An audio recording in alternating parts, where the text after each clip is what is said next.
listening to Power Talks with Beth Ann and Melody Cedarstrom in the morning, where talk is real. Truth is in the talk. There's power in truth and Power Talks. Welcome to Power Talks. I'm Beth Ann, and say good morning to my partner and co-host, Melody Cedarstrom, as we empower you with the truth. Good morning, Melody. How are you today? Just fine. Good morning, everyone. Thank you for joining us this morning. And today we are going to encourage, it's Monday morning, we're going to encourage your calls. And that phone number to call is 717-300-1218. That's 717-300-1218. And if you'd like to send us an email, you can do that too. powertalks@yahoo.com. Can't get any simpler than that. powertalks@yahoo.com. So you have a choice. You can call or you can type. And we appreciate you no matter which way you go. And right. So we love your ideas, we love your comments, and this is your program. We're here for you. Melody, did you have a good weekend? Yeah, I always have a good weekend. I live close to the beach. You might be in high heels, but I'm in flip-flops. Oh my gosh, I'd have been totally barefoot if I'd been on the beach. Okay, I am coming to visit you. You're not on Facebook, I don't think, are you? That's all you ever see on my Facebook page is my dreams of going to the beach. So, haven't had a vacation in many, many years. Well, then you have to come. Then you have to visit me. That's right. That's what we're. Oh, that's going to be that's going to be. We'll figure that out. Figure it out. We got lots of time. We know. It'll be turning winter pretty soon. The temperature has dropped here in Missouri. We had rain this weekend. I had grandkids this weekend, and they were just having a big and rich time playing. And Meemaw was cooking, and we did a great weekend. It collapsed when they left, and then tried to get to work. But Baltimore had kind of a busy weekend. I wanted to have you speak to that because you've kind of sent me an article about that. Well, this weekend they had the city police department, the mayor, they embraced this 72-hour ceasefire. It really is sad. It really is sad to think that you have a major city that actually, it's a war zone. Because we hear ceasefires in Syria, we hear ceasefires in Iraq, we hear ceasefires, when countries are dealing in wars, and now you have a city that called for a 72-hour ceasefire through the city's police department and the mayor. It didn't work. They still had 2 fatal shootings on Saturday, and so they could even get through the 72-hour ceasefire. What's interesting is I went back and I looked at some details. In 2009, Baltimore had 240 homicides. 2016, they had 318. And they're on track to have 355 for 2017. Wow. Now, we often talk about Chicago and so forth, but this just isn't Chicago and Baltimore. I think it's happening in all your major cities. And you can say the last time Baltimore had a Republican mayor, they have one now, so I would have to say, but this is the first time in 5 decades, since 1967, that they have had a Republican mayor. The school system is run by Democrats. I was going to ask about the ceasefire and the war zones that we have in our big cities. I was going to ask you if that's attributed to the influx of gangs that we have, along with the really strict gun controls that we have. What do you think that it is? And drug, the war on drugs are all those together causing all this violence and. Well, when you think about it, the gun controls, it's pushed by the liberals, it's pushed by the Democrats. So a lot of their policies, yes, do reflect this terrible crime and homicides that we're seeing in these major cities. The unemployment. Hey, we had, the national poverty rate is 14.5%. And that's virtually unchanged from 1966. Of course, we all know about Johnson's Great Society programs about the war on poverty. Poverty, which has escalated. But if you look in Baltimore, the poverty rate is even worse, with 24% of all residents and 35% of children are living below the poverty line. The unemployment rate for black men in Baltimore between the ages of 20 and 24 is approximately 37%. And if you put that in perspective, if you go back to the Great Depression, the unemployment rate was only 22.9%. So, wow. Say that again now. Give me those numbers one more time. Now the unemployment of is what again? I think this was a study, I think back in, it wasn't 2016, I think it was the year before that. The unemployment rate for black men in Baltimore between the ages of 20 and 24 is 37%. To put that in perspective, the unemployment rate during the Great Depression was 22.9%. So we're far worse off there. When the employment levels of the Great Depression were, significantly lower than the unemployment rate for black men in Baltimore today. And that's just and I think we don't hear that on the mainstream media. We may hear about the violence, and of course they always attribute that to the guns. It's always the guns, even though a lot of them are knifings and other things. It's always the guns, and so we need more gun control, more control. That's all they're really after is more control. And every time the liberal progressives take over something, it ends up a fiasco. And you mentioned education. And, we've talked about healthcare. And, in fact, I'm going to have a healthcare show here on CSC Talk Radio in the next hour. And but I received this from Larry Elder, talk show host, happens to be a black man, conservative. And he was saying 41% of House members and 46% of House senators send or have sent their own children to private schools versus 10% of America. Well, of course, America can't afford private schools.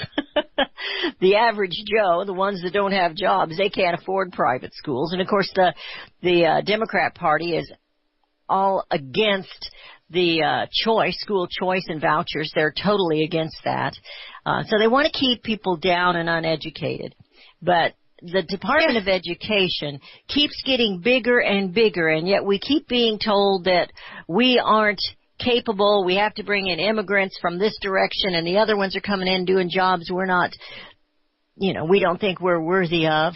And it just is such a scam against the American people, and I wish people could wake up and see that. I used to always say the scales need to fall from their eyes, because to me it's as obvious as it can possibly be. Let's talk a little more about that's absolutely correct. In 2014, Baltimore Public Schools ranked third in the country in per pupil spending. That was only behind New York and Boston.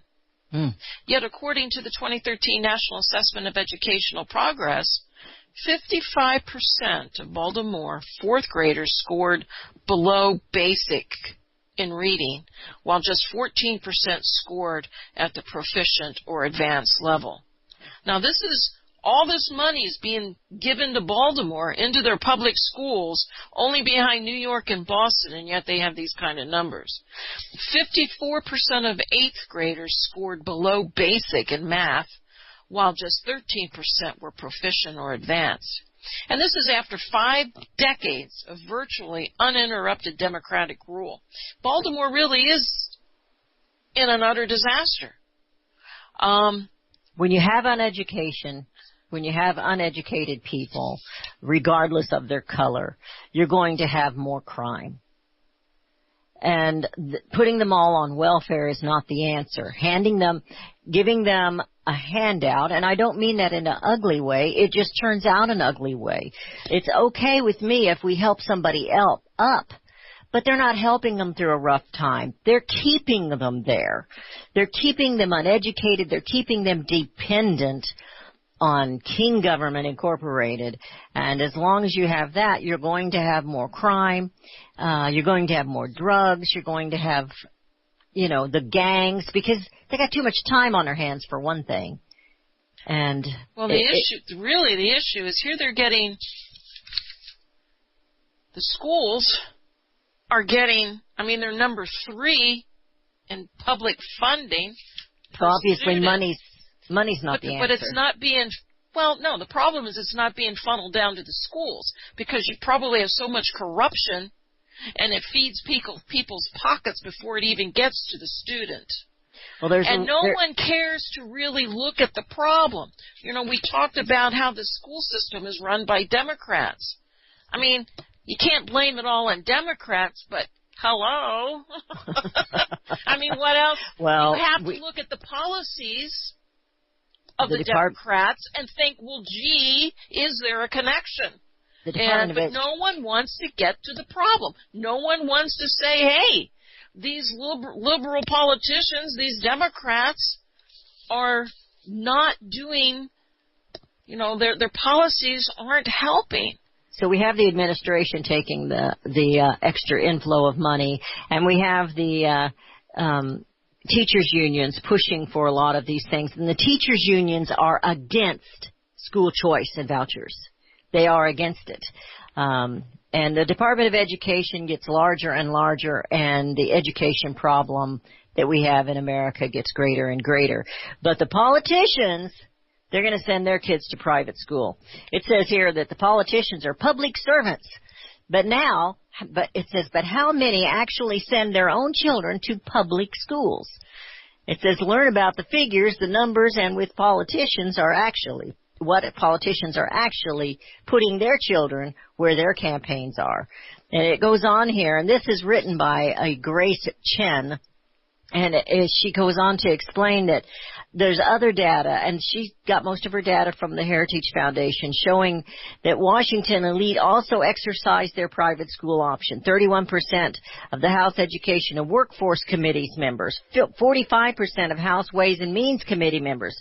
These aren't just the elected people. These are all these bureaucrats that are up there getting paid. 56% of Senate Health, Education, Labor, and Pensions Committee members. Anybody that's a part of the Department of Education should be forced to send their children to public school. And it says 47% of Senate Finance Committee members, 29% of Congressional Black Caucus members, and 46% of Congressional Hispanic Caucus members. They use private schools for their children, not public. And every Republican who runs for the presidential office in the past, I don't know how long, every one of them wants to shut down the Department of Education. And none of them ever do it. None of them ever do it. It's just like, that was the thing. And Ronald Reagan, President Ronald Reagan, that was what he campaigned to, and it got larger under him. It got larger. This what are they calling it? The elite, the secret government, so to speak, this government behind the curtain, the deep state. Thank you. I couldn't think of that on this Monday morning. Deep state. They're ruling our lives, and they don't live by the same rules. And I have an article we're going to head into. No, we're not. I keep forgetting. Yeah, we are. We're going to head into a break here pretty shortly, aren't we? Yes, I have an article about the leaks that are going on, and the White House, and it's just amazing to me that the American people are putting up with this. I'm gonna throw out my George Washington quote here. The marvel of all history is the patience with which men and women will submit to burdens unnecessarily laid upon them by their government. And when they control your schools, you can see what's happening. So why would we turn our health care over to them? We're going into a break. Your calls are welcome at 717-300-1218. That's 717-300-1218, and Melody and Beth Ann will be right back. Hear it first on FirstAmendmentRadio.com. and FirstAmendmentRadio.net. I know you all want answers, and believe me, so do I, and I'll do my best to get them. Have you seen the Left Behind movies? Have you read the Left Behind fictional book series? Not everyone believes Left Behind is true prophecy. Some may even regard as conspiratorial the mainstream re-release of the Left Behind movie with actor Nicolas Cage portraying the main character as an attempt to further reinforce in the minds of all this perception of false prophecy in order to condition the masses for the play about to begin. Because they see the world stage shaping to fulfill what they have been led to believe is sound biblical interpretation, a left behind rapture scenario, this false view of prophecy is reinforced in the mind, not only of its adherents, but also includes those who have been merely exposed to the specific media. Is it possible that false prophecy can be fulfilled? The rapture theories have always been in dispute. Pre-trib, mid-trib, and post-trib disputes have risen up in exclusively evangelical circles of recent history, so that when true believers don't suddenly disappear, this element will easily go by the wayside when all see a new Jewish temple begin to be built. Will this be part of the great delusion that will come upon the whole earth? It seems that this great prophetic delusion has already overcome practically the entire American evangelical and Christian world. Get the book, The Rapture Will Be Canceled. To learn more, visit crosstheborder.org. That's CROSS, crosstheborder.org.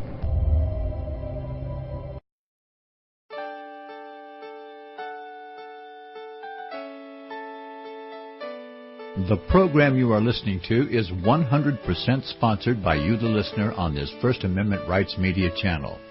You will notice that there are few commercials on this radio network. There's a good reason for that. Corporate advertising dollars come with strings that limit program content. So without your help, these programs cannot continue on Internet or our several affiliates. If you benefit by the educational law programs, we ask you to give. If you are admonished or nurtured by the Bible and ministry programs, we ask you to give. If some voice a cause that you are passionate about, we ask you to give. If you believe in any of these, we ask you to support them as you would a missionary on a continual basis, as if giving a tithe for missionary radio. These programs are not commercially viable and must be supported by those faithful to the cause of truth. Look for the button to sponsor your favorite programs at our listen and schedule pages on the Internet. Then, when you subscribe, we will send you the last quarterly MP3 CD of that program immediately, and continue to do so with each new quarter. We will also give you unlimited archive access to all of our programs. We're asking you to give much less than a tithe, so that you may also send support directly to a particular program host, cause, and anywhere else the Spirit may lead you. Do all to the glory of our God and Creator, for His holy nation, the only kingdom that will last forever. Thank you for listening.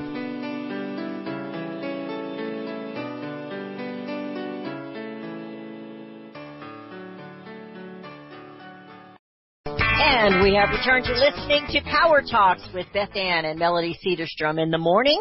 The number to call, we ask you to join us, 717-300-1218. That's 717-300-1218. When we were going into the break, I was starting to say something, and we talked over the break a little bit about some things that we wanted to bring to your attention. But I wanted to mention Melody over there. I know you're not on Twitter, are you? No. Okay. Did you see the journalist Costa when he made his comment about speaking English? Mm-hmm. Yes. Okay. I saw that. If you Google his name, Acosta, and it brings up English, in English, in English it means lies. So I thought, okay, I'm going to try that. And it did it. It did it. It absolutely did it. So so everybody's been going off on that. And I just thought that was kind of funny. So Acosta's name in English means lies. So appropriate with the occupation that he has chosen. So. Well, I've been hearing some nice things about Kelly. It sounds like somebody is actually taking control in that area, and it's something that I think was needed. And yes. So we'll see, and I think he will continue. I don't think you're going to see any difference. I don't think you're going to see anybody go around and about him. And so it's good that he's there. So I think Mr. Trump did a good choice. I think made a good decision. I'm just guessing because I don't know. But I'm guessing that President Trump, as a businessman, has an open-door policy himself. He seems like he's that kind of a person. Mm-hmm. And, of course, his family works under him and for him. And, well, they actually are part of the company now, or were. And I think he tried to have that same open-door policy. I'm just guessing at this as President of the United States in the White House. But there's too many bad guys inside, and it wasn't working. And so when General Kelly came in, Mr. Kelly, he shut the door, the president's door. You have to have an appointment, even his children. Mm-hmm. And so he really put the hammer down. This is how it's going to be, and this is how it has to be. And I think that, I'm just guessing that that's maybe what has happened, because I think President Trump wanted to trust these people, and obviously they cannot be trusted, because the leak last week is very disturbing. And I don't know if you felt that way about it or not. Which one? The one where they leaked the texts of his private phone conversations with two other presidents of countries. They leaked that, and there didn't happen to be anything in that. But this is a serious thing. And think about what these other countries will think if they're going to talk to the president on the phone. What I say to the president on the phone is going to end up on mainstream media. It's going to end up all over the place. When I'm trying to speak privately, we're trying to, you know how it is. You and I have done it. You bat ideas back and forth, and some of them get trashed, and some of them go forward. And they do that on the phone, but I would imagine that they have to if you're trying to make deals to try and figure a problem out, such as North Korea, South Korea, and all that's going on. But this was with the two presidents. Okay, let me grab my article here. The leaks in the government. It says it's. I'm sorry. I agree. I absolutely agree. I mean, there needs to these leaks do not. What am I trying to say? It's Monday morning, ladies and gentlemen. We just washed our tongues and we can't do a thing with them. But it is a security issue. Now, I do have a problem, and this is my own personal view.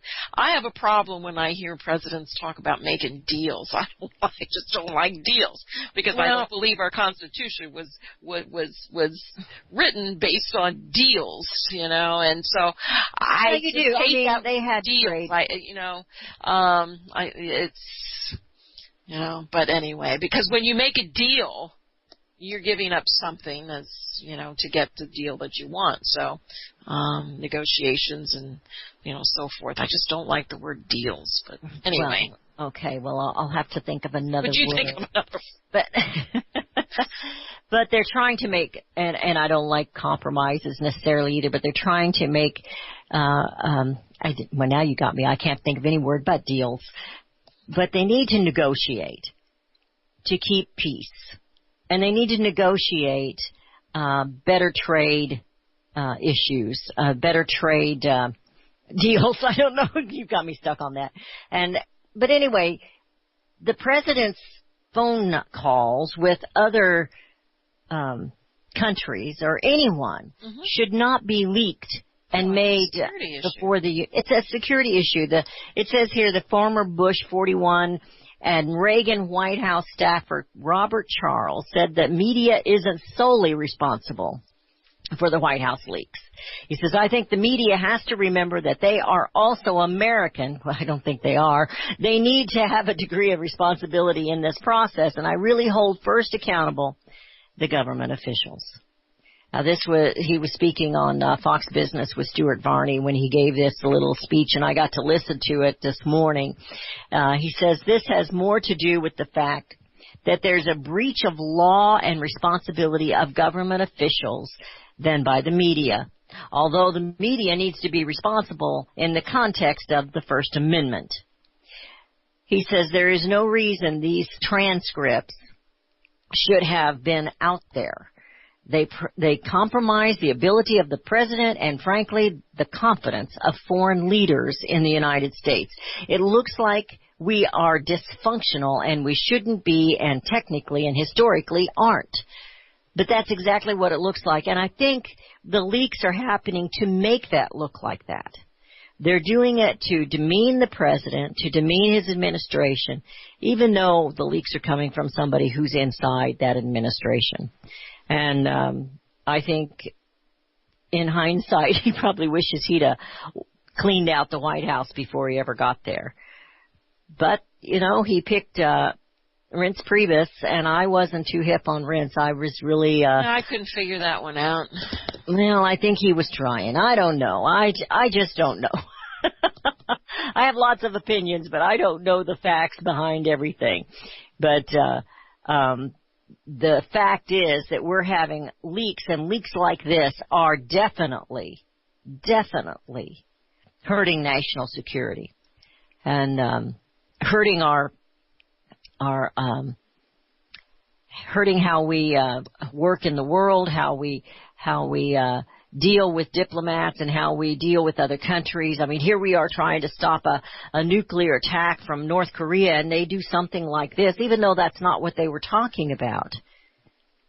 I don't think that it would have made them any difference what the context of the conversation was. They were just going to leak it. I really don't think that these who are leaking and the media who is helping them leak it, giving them the voice, I don't believe that they really care about national security. I think they've proved that. Well, what's funny is when he appointed Neil Gorsuch for the justice position, Supreme Court, I announced that on the radio show. He was going to make this announcement like about 8 o'clock at night, something like that. My afternoon radio show is 4 p.m. Eastern time, and during the program I received an email showing that Mr. Trump has chosen Neil Gorsuch and I made the announcement. What was funny is after I got off the program and I looked to other news articles, it was saying that this is a big secret that no one knows. And everybody knew. They knew for weeks. It's insane. So it's really been going on for a long time, and yes, it needs. I agree, it needs to stop. But talking about North Korea this morning, the South Korean President Moon Jae-in and Donald Trump has agreed to apply maximum pressure and sanctions on North Korea, and that was in a telephone call today. China has expressed hope that North and South Korea could resume contact soon. The UN Security Council has imposed new sanctions on North Korea on Saturday, aimed, of course, pressuring North Korea to end its nuclear program. The sanctions could slash North Korea's $3 billion annual export revenue by a third. The U.S. drafted resolution bans North Korean exports of coal, iron ore, lead ore, and seafood, following Pyongyang's 2 intercontinental ballistic missiles tests back in July.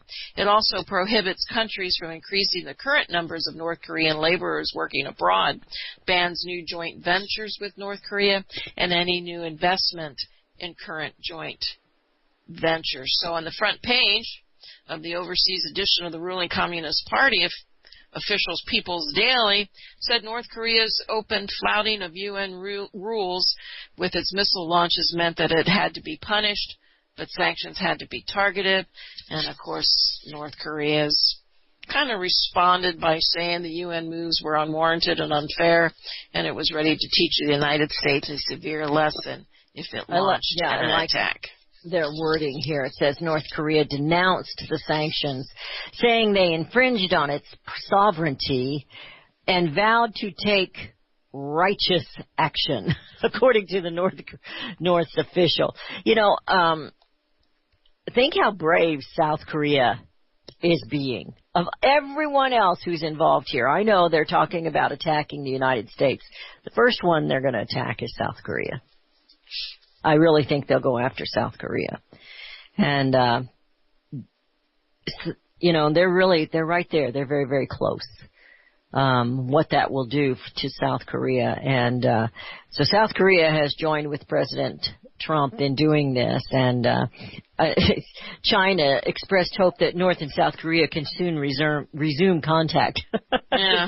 They haven't contacted one another since the supposed war, the Korean War, ended in the 50s. Yeah. Yeah, and that's the whole point. You know, that war really didn't end. I mean, and this is the conflict between the North and the South. That's the whole problem with North Korea. They want the U.S. gone. They want to start the war back up. Yeah. Did they build a wall? Did they build a wall between North and South Korea? Well, I'm sorry, that was being snipped. But yes. I just snip from my co-host here. I'll tell you. I was being a little bit of a smart aleck, but you know, it's not been over. They've put it to rest for a little bit, but it's never been over. It's never been over. Never been over. And for some reason, North Korea thinks it needs to have nuclear weapons, and for some reason, North Korea thinks we're the enemy. And I saw an article last week says we're not your enemy. We are no threat to you. Yeah. We have not done anything, you know. We are no threat to you. But I guess because we're supposed to be the giant nation, you know, that they see us as a threat for some reason. We're in South Korea, and they want us gone from South Korea. Well, and if we're gone, then what's going to happen to South Korea? Yeah. And so we're actually protecting South Korea. Well, the question is, should we leave? I mean, it's all there to protect trade and business. So, I mean, it's always comes back to that mighty dollar, doesn't it? Yes, it does. And that mighty dollar that doesn't have a lot of worth. Well, I'll tell you what, I saw this morning, we'll have to bring it up, but I wanted just to give the listeners, I am a financial news person. I sell gold and silver. And, of course, I have my own company, Discount Gold and Silver Trading, and we do have our program, Financial Survival, on shortwave.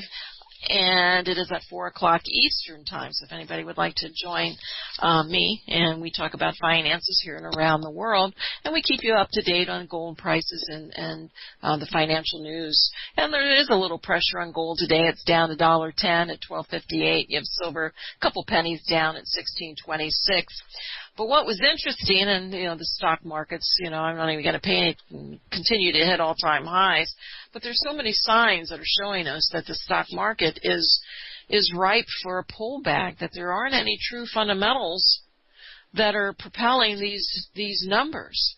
And it shows that there's a lot of weakness there. I mean, recently, nearly 6% of New York Stock Exchange and NASDAQ listed securities hit a 52-week low on a day when the S&P 500 ended at a record. I mean, the volumes and the numbers just are not matching.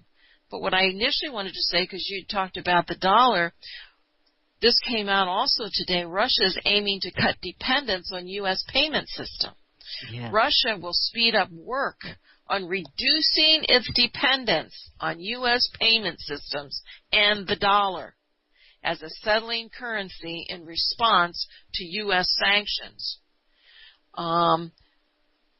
They said, the deputy foreign minister said today, we will, of course, intensify work related to import substitution, reduction of dependence on U.S. payment systems on the dollar as a settling currency, and so on. It is becoming a vital need. And this was, he was being quoted. And What do you think? I know we talk about that our money system is going to collapse. It has to eventually. We can't keep this up with this debt and not expect it to collapse. But right now the dollar is the global currency accepted. What if that happens to change tomorrow?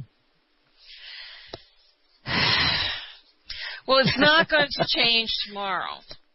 But you're going to see countries with this global trade and all these sanctions and restrictions placed on these governments, they are going to see a pulling away from the U.S. dollar. I mean, 85 to 90% of world transactions are done in the U.S. dollar. You will see a drop in confidence. Mm-hmm. And with this report by Russia, I mean, I think it's very important. Sure, there's been a lot of discussions over the years. Russia said this, China said this. But I think we're seeing as we boost sanctions on Russia, and we're boosting sanctions here and there around the world, I think you're going to see countries change and do business in other thing than something other than the U.S. dollar. And, of course, that means a lack of confidence. What if we don't do, what about the debt ceiling that's coming due? They talk about they're going to prioritize the bills that will be paid. Well, when you prioritize bills, that's nothing more than default on your bills. Because if you prioritize, that means you're paying some and not others. That's a default. They make it all nice and shiny by using different words. They don't want to use the word default. But yeah, the world monetary system could come crashing down. And I do believe you have your large, like China, they're ready. It is a currency war. And they don't like having a one world currency reserve like the U.S. dollar. So we will see, and I don't believe global trade's not going away. No, it's not going away. And I don't know that we want global trade to go away. No, we don't. We want to be able to trade with other countries, to sell to them and buy from them. We want that. Are you a shoe person? Excuse me? Are you a shoe person? You can't, we talked about my high heels and your flip-flops. You can't buy a female's high heel that's made here in the USA. But I remember way back when, I remember my sister talking about it at that time. She was the shoe girl, and she was talking about some pair of shoes that was made in Italy. That was supposed to be the thing. They were made in Italy. Well, now you can't find any of them that are made in America, made in the USA. Everything's made, not necessarily in Italy, but everything's made somewhere else. Exactly.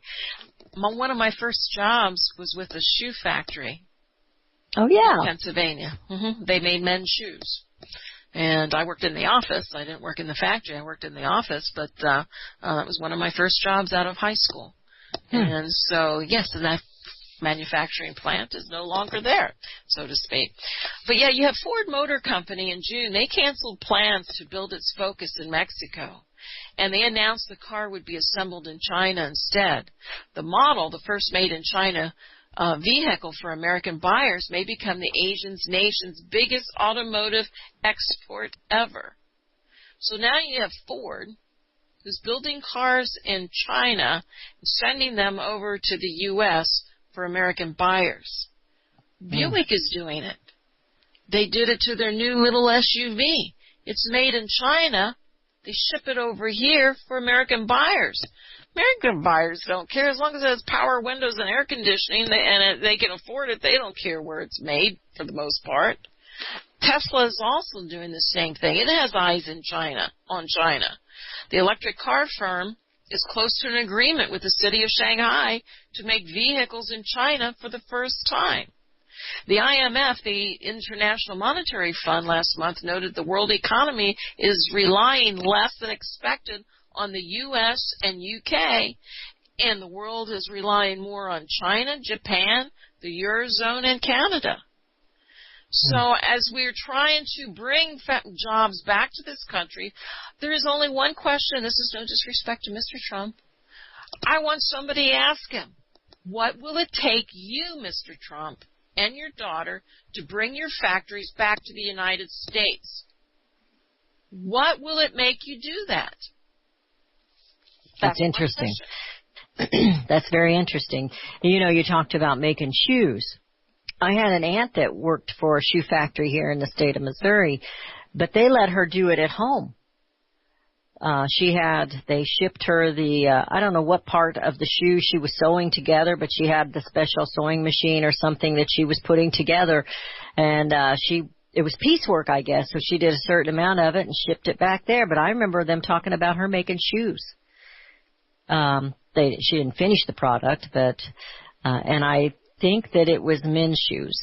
But it's, yeah, when are these things going to come back home? And I know that we punish, you know, we've got things set up to where we're almost encouraging companies to do this overseas rather than here.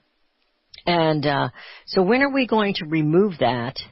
And it's not like, the Trump family can't afford to take a little bit of a hit, but when are we going to, put America first? Everybody put America first. and I do hear, oh, well, that's a business decision. Well, no. We're talking about bringing, I just want to know, what is the criteria? What is the one thing that would bring the factory back to the United States? And Trump talks about wanting to do something about the America's trade shortfall with China. We talk about 45% tariffs on Chinese products to teach them a lesson, he says.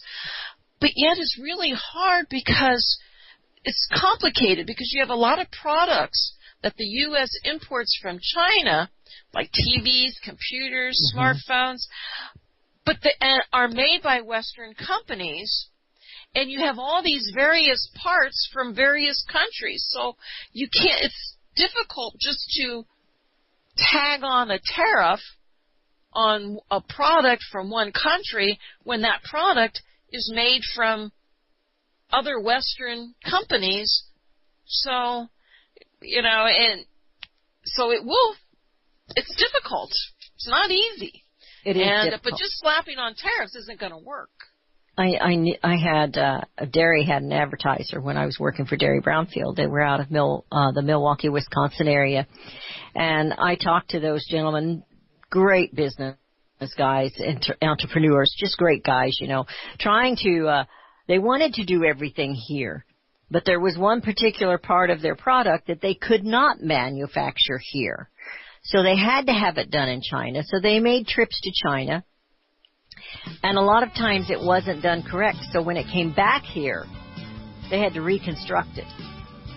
And they were just frustrated beyond belief because they couldn't afford and couldn't get it done here, but then they had to redo it once it got here. We're going into another break.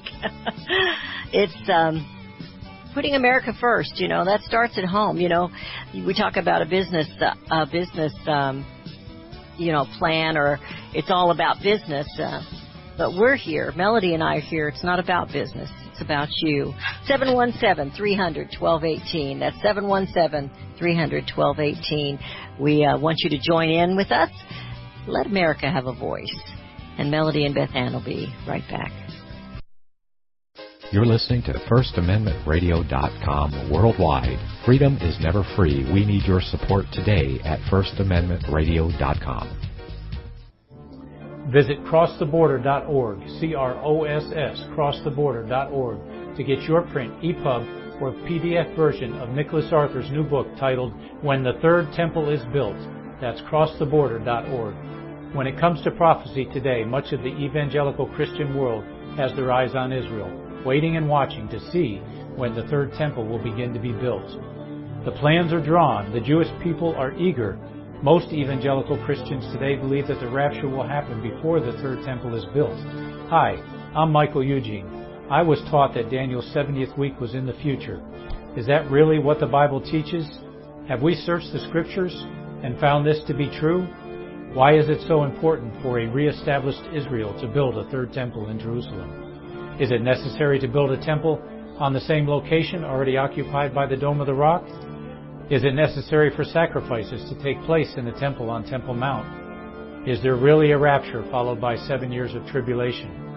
What is the New Testament temple? Can we identify history and prophecy?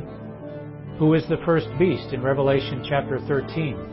Who are the 7 kings in Revelation 17? I have asked all these questions, and I have found Nicholas Arthur's new book, When the Third Temple is Built, answers all these questions and more using Scripture to interpret Scripture. The Bible says that no prophecy of Scripture is of any private interpretation. Nicholas shows us in his new book, When the Third Temple is Built, how the Bible interprets prophecy and not man's private interpretation. Visit crosstheborder.org, C-R-O-S-S, crosstheborder.org, to get your print, EPUB, or PDF version of Nicholas Arthur's new book titled When the Third Temple is Built. That's crosstheborder.org. The book of Revelation says, the spirit of prophecy is the testimony of Jesus Christ. This is at the very heart of FirstAmendmentRadio.com. In that spirit, we have created the Prophecy Reality News app for all of your mobile devices, streaming First Amendment Radio 24 hours a day, 7 days a week. Available for your Apple, Android device, and smartphone, absolutely free. Get the Prophecy Reality News app installed today so you can listen to First Amendment Radio wherever you are. The Prophecy Reality News app. Get it now. Since the beginning of time, kings have sought it, nations have fought for it. It has been traded, it has been borrowed, it has been purchased, it has been stolen. There's a reason for it. To secure the blessings of liberty to ourselves and to our posterity. Invest with the security of gold and silver. Call Discount Gold and Silver Trading at 1-800-375-4188 or visit discountgoldandsilvertrading.net. Listen to Financial Survival with your host Melody Cedarstrom right here on FirstAmendmentRadio.com at 4 p.m. Eastern or 1 p.m. Pacific Time. Visit discountgoldandsilvertrading.net or call Discount Gold and Silver Trading at 1-800-375-4188. Toll free 1-800-375-4188.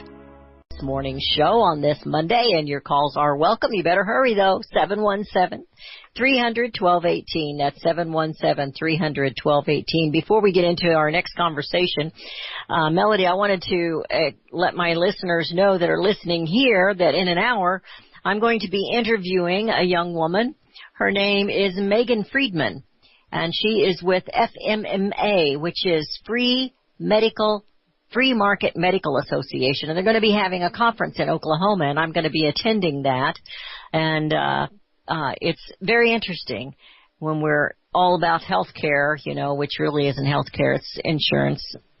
And these are doctors and hospitals that will be our surgical center. There's a surgical center in Oklahoma. They don't take insurance. They bid for the job. And it's very interesting, and they're going to have a big conference coming up in Oklahoma here in this month, the 17th. Can you get her scheduled for this program? I would love to have a... I will do that. Yes, that would be fantastic. I will do that. I will talk to her and see if we can't get her on here. You want to do that yet this week if she's got time? That would be wonderful. Okay, we'll do that. How interesting. How fascinating. Absolutely. Now, one of the founders, Dr. Tim Smith, is one that I have had on several times. Just stumbled on him. I know you're not on Facebook, but once in a while you can stumble on things on Facebook and Twitter that are very, very interesting. And he was one of the founders of that. And I talked to him on air and off air, and I mean, it was just he's just a regular guy. He's a neurologist, but he's just a regular guy. He's a genius, but other than that, he's a regular guy. And it's amazing, healthcare, going to the doctor and having things taken care of for your health. Healthcare, what they talk about up there is insurance.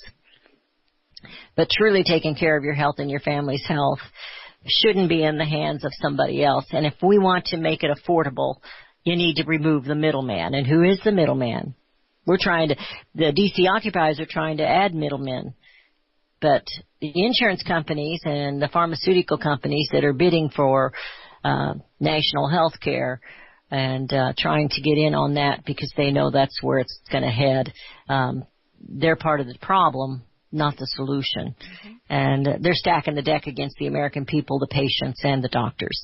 And so anyway, it's going to be interesting. Well, I'll see if I can get her on. Wonderful. I'll see if I can do that for us. Wonderful. All right. But I saw an article. On one of my favorite people to poke fun at is Maxine Waters. So I just want to throw this out there because every time something comes up, Maxine Waters, she pulls the race card out. And Maxine Waters doesn't live in the district that she represents. And she lives in a multi-million-dollar home. And she doesn't live like the people that she claims to represent. So she is just, what they call it, full of it, full of herself. But anyway, she was throwing this race card at probably the wrong person, Dershowitz. She was throwing it at him because of a comment he made over the grand jury, saying that it was going to be kind of bad for the president. You know, this stuff's getting out of hand, Melody. I really think it's getting out of hand. I mean, you talk about an injured or trapped animal that's going to attack. That's what I see going on in D.C. right now. They are injured and trapped, and they're scared. You know, you and I aren't necessarily 100% happy with everything that President Donald Trump is doing, but he's not one of them, and they can't stand it. And they're after him. That is very true, but I'll tell you what, you know, the finances of this country, we might have, you know, stock markets hitting all-time highs. They're going to have to address some very serious issues, so they better get over that real quick. And because if they're fighting one another, and if they're fighting Mr. Trump, and, you know, the debt ceiling comes along, and if it actually goes into, you know, where we begin defaulting, back in 2011, you had the S&P, they downgraded the credit rating of the United States. Actually, it was good for gold. Gold went from 1,600, and that's when we hit the peak to almost 2,000. So bring on that, downgrade our credit rating, please. You know, but, I mean, this is people's livelihoods, their pensions, their retirements, their everyday lives will be affected by the foolishness that's going on in Washington. And it's time that they start, you know, passing some serious legislation as it comes to our budget. And it's, you know, it's the anthill that's been stirred up, and everybody's going in all different directions. And it's they're still pretending that the American people are going to remain blind and stupid. Yeah, they're pretending they think they're important. Well, yeah, that's that too. But they're relying, maybe I shouldn't say pretending, they're relying on the American people to remain blind and stupid, and we are not blind and stupid. And I think even the ones who didn't vote for Donald Trump can see what's going on. I can't believe that they are all that fooled. And you know, like I said last week, and I don't know if it was on this show or the other show, but like I said last week, you know, I turn on Sean Hannity, and I like some of what he says, but he talks about this is all that the mainstream media is saying. They're not talking about this or that. This is all they're talking about. And you know what Sean Hannity's talking about? He's talking about the mainstream media and what they're talking about and how wrong they are. Well, why don't we start concentrating on things where we really need to be? You know? And it seems to me we're all kind of caught up in this distraction, and while we do need to pay attention to it, we need to see beyond it. I believe it's still all by design. Oh, I agree. And you mentioned Sean Hannity, he's still focused on, he is controlled to some degree. I mean, even though he says a lot of things that people want to hear, he's still controlled by what he can and can't say. And there's another Fox journalist in trouble. He's been suspended for a time, and that's Eric Bolling. I like Eric Bolling, but he's apparently being accused of something he's done a few years back. And, it just amazes me that all of a sudden everybody has morals. No, I'm not for what he did or what he might have done, but all of a sudden what did he do? They claim he sent pictures. Oh, pictures of his genitals, too. Well, I didn't say that part, but anyway, they said he sent pictures. And, I guess he was proud. I don't know. Anyway, I'm not defending that. But what I'm saying is all of a sudden the left has morals, and these women that he sent them to, where have they been? Why are they just now complaining? He just now got on a higher enough pay scale they think they can get money out of him? What is the big deal here? That wasn't the correct wording, but you know what I'm saying? I'm not for what he did, but I'm saying it's an attack on the media that they don't agree with, and they want to shut them up. And we have to stop and think why. Now, I don't think Fox is always where it ought to be, but they're not mainstream media. They're getting that way, but they are under attack, and you don't see that happening to mainstream media. Because it's all about the money. That's all it is. It's just all about the money. They don't want to lose their advertisers. They don't want to. So it is still all controlled. And you're right. It took this long for someone to say, "Hey, that offended me." Yeah. I don't know how many years back it goes, but it's same way with O'Reilly. You can argue that he's not that dumb to do it again after he paid out millions of dollars of fines to those women. But then again, people do get to this level.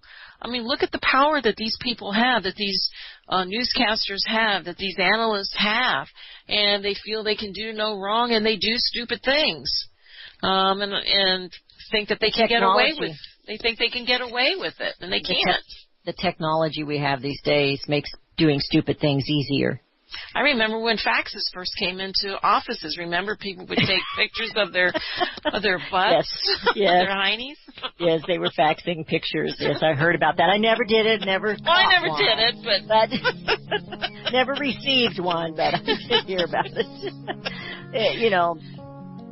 Sometimes we're in a sick world. It's just the way it is. I hear the music. We're at the end. I hear music. Do you have your quote ready? Put her on the spot.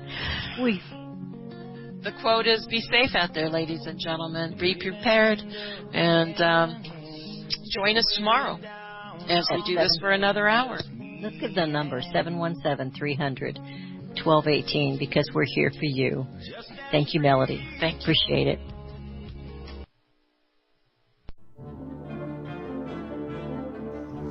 Visit crosstheborder.org, CROSS, crosstheborder.org, to get your print, EPUB, or PDF version of Nicholas Arthur's new book titled When the Third Temple is Built. That's crosstheborder.org. When it comes to prophecy today, much of the evangelical Christian world has their eyes on Israel, waiting and watching to see when the third temple will begin to be built. The plans are drawn. The Jewish people are eager. Most evangelical Christians today believe that the rapture will happen before the third temple is built. Hi, I'm Michael Eugene. I was taught that Daniel's 70th week was in the future. Is that really what the Bible teaches? Have we searched the Scriptures and found this to be true? Why is it so important for a re-established Israel to build a third temple in Jerusalem? Is it necessary to build a temple on the same location already occupied by the Dome of the Rock? Is it necessary for sacrifices to take place in the temple on Temple Mount? Is there really a rapture followed by 7 years of tribulation? What is the New Testament temple? Can we identify history and prophecy? Who is the first beast in Revelation chapter 13? Who are the 7 kings in Revelation 17? I have asked all these questions, and I have found Nicholas Arthur's new book, When the Third Temple is Built, answers all these questions and more using Scripture to interpret Scripture. The Bible says that no prophecy of Scripture is of any private interpretation. Nicholas shows us in his new book, When the Third Temple is Built, how the Bible interprets prophecy and not man's private interpretation. Visit crosstheborder.org, CROSS, crosstheborder.org, to get your print, EPUB, or PDF version of Nicholas Arthur's new book titled When the Third Temple is Built. That's crosstheborder.org. The book of Revelation says, The spirit of prophecy is the testimony of Jesus Christ. This is at the very heart of FirstAmendmentRadio.com. In that spirit, we have created the Prophecy Reality News app for all of your mobile devices, streaming First Amendment Radio 24 hours a day, 7 days a week. Available for your Apple, Android device, and smartphone, absolutely free. Get the Prophecy Reality News app installed today, so you can listen to First Amendment Radio wherever you are. The Prophecy Reality News app. Get it now. Since the beginning of time, kings have sought it, nations have fought for it. It has been traded, it has been borrowed, it has been purchased, it has been stolen. There's a reason for it. To secure the blessings of liberty to ourselves and to our posterity. Invest with the security of gold and silver. Call Discount Gold and Silver Trading at 1-800-375-4188 or visit discountgoldandsilvertrading.net. Listen to Financial Survival with your host Melody Cedarstrom right here on FirstAmendmentRadio.com at 4 p.m. Eastern or 1 p.m. Pacific Time. Visit discountgoldandsilvertrading.net or call Discount Gold and Silver Trading at 1-800-375-4188. Toll free 1-800-375-4188.